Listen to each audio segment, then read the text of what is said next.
আপনি এখানেই পড়াতে চান তাহলে ওই বেতনটা আপনি নেবেন না, এটা আপনার জন্য সঙ্গত নয়।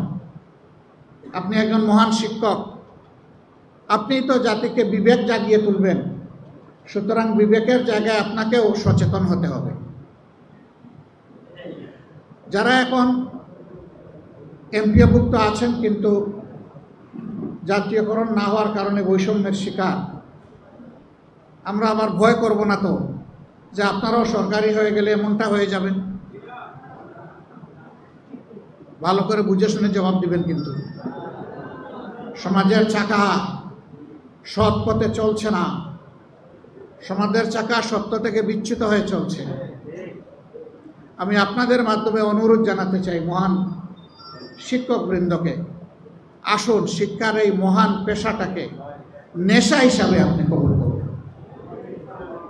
এটাই আপনার জীবনের মিশন হোক যে আপনি মানুষ গড়ার কারিগর, আপনি মানুষ গড়ে দেবেন। বলবেন যে পেটে ক্ষুধা রেখে কিভাবে মানুষ গড়ব, এই দায়িত্ব সমাজের, এই দায়িত্ব রাষ্ট্রের। এই জন্যই আপনাদের সরকারিকরণের দাবি আমরা সমর্থন করি। এটি হওয়া উচিত।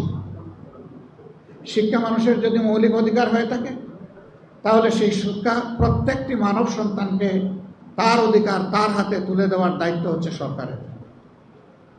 হ্যাঁ, কেউ যদি প্রচলিত শিক্ষার বাইরে গিয়ে নিজের সন্তানকে আরও বাড়তি কোনো শিক্ষা দিতে চায়, আমাদের কোনো আপত্তি নাই, কিন্তু মৌলিক শিক্ষাটা পাওয়ার অধিকার সকলের রয়েছে। এটা ইবতেদায়ী এবং প্রাইমারি থেকে শুরু করে বিশ্ববিদ্যালয় পর্যন্ত যার মেধা যতটুকু পর্যন্ত পৌঁছবে তাকে ততটুকু শিক্ষার পরিবেশ দিতে হবে। আজকে একটি লজ্জার বিষয় জাতির জন্য, শিক্ষকরা থাকবেন শিক্ষা প্রতিষ্ঠানে,